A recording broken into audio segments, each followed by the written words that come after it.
register. Why I need them, but I do. What got me interested in Labubus was Tung tung tung tung tung tung tung tung tung sahur.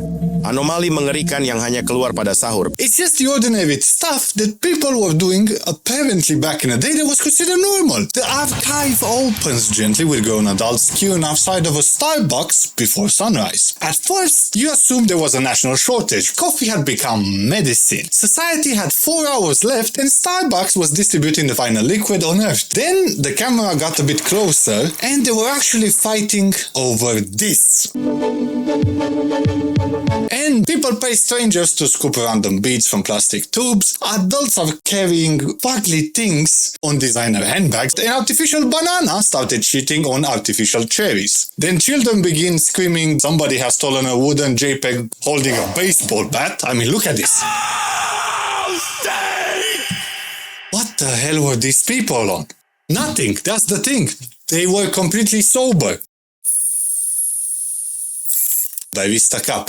Technically, it performs as a cup, as in a container, whatever. You pour water or any type of liquid, it's completely harmless, right?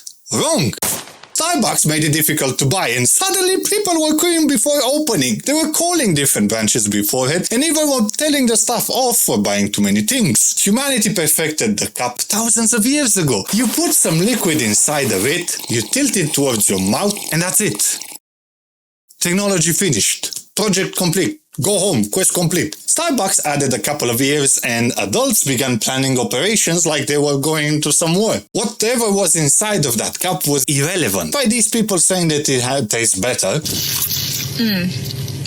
It just tastes better out of a bear-shaped cup. The real prize was living with one of these cups while these poor bastards were queuing and bashing everybody out. And of course, the next step was so obvious. Stop letting them choose what they buy altogether. Blind boxes became a thing, which is gambling. They're all like winter themed. The secret one is this like red and white one, but first one. It's still gambling. You pay first, then you open the package and find out afterwards whether you've made a mistake or the box will give you the ugly one or some random thing. The second it gives you the same ugly one again, now you own two identical disappointments. But you cannot stop that rare version. And then another one, and then another one, and another one. You see what I'm getting? By the end of all this thing, you just have a lot of duplicates, and you're gonna call them collection. Financial hostage situation sounds a bit too negative. But the dumpling might be glittery, and that will change everything. Somewhere among these beads could be the rare piece of plastic bag that finally justifies the other 15 pieces of trash that you have lying around. But anyway, this is gambling for people who want the casino carpet replaced with pastel pink and little smiling vegetables. And eventually, random plastic was not enough. But that random plastic just needed a face ugly enough so it becomes famous. And then these ugly things stepped in.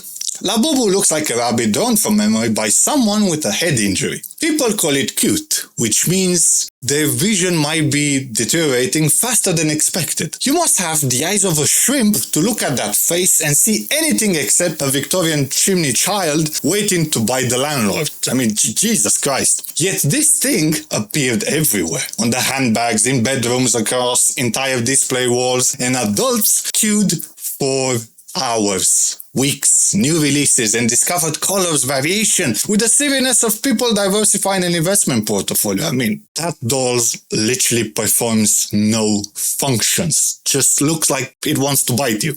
It cannot hold coffee. At least that cup, okay, it had a bit of functionality. But this thing doesn't speak nor move, yet it sits there showing 9 little teeth while somebody explains that this specific shade of mold is rare. And then, if you thought that was bad, the internet though found a faster way to create ugly characters. And then they generated them until one develops relationship problems. I mean, you know Love Island, well, they made it one with fruits, where pieces of produce enter a villa, like any other Love Island show. They flirt, they cheat, they develop emotional trauma besides a swimming pool, and here comes Bananito. Bananito! The banana has commitment issues. He walks into the village with the confidence of a man who owns 3 nightclubs, and then you've got Chivita, Gapenzo, Guatemalina, and Orangello. Dio merda, all arriving with enough baggage to make Ryanair charge them extra. People started to choose sides. Chivita deserves better. Better than what? She's dating a potassium rendered by graphics card.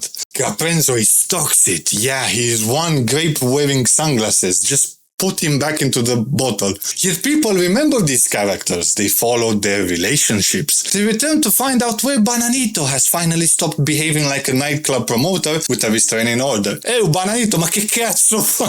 He has 4 days before developing brown spots. But somehow, the man is afraid of commitment. And just as viewers became a bit more emotionally invested in this attachment style of the artificial produce, the internet decided that characters just no longer needed personality either. If you shouted a name, a loud noise, and even some questionable severe anatomical damage would be enough. It's a shark wearing trainers, a crocodile fused with an aircraft, a ballerina with a cappuccino for head, and whatever the fuck this thing is. Tung tung tung tung tung tung tung tung tung sahur. A wooden bastard carrying a bat like your gambling debt has become personal and is there to break your legs. I don't know. Nobody introduced these things. There was no pilot episode, no world building or creating a character like for the previous one.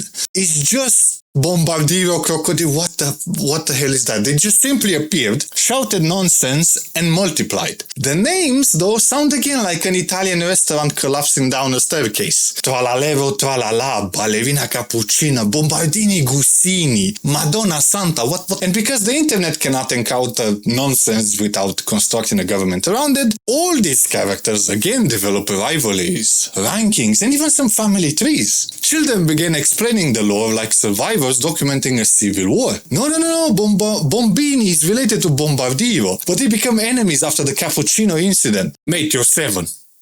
You should be telling people your uncle works for Nintendo. Then some genius turned these stupid things into a game called Steal a Brainrot. You collected them, placed them inside your base and generated digital money until another child breaks in and steals your stuff. Now children are planning raids, forming alliances and even betraying their friends over a crocodile with an engine attached to his ass. One child lost tung guy over here and reacts like bailiffs have repossessed their family home.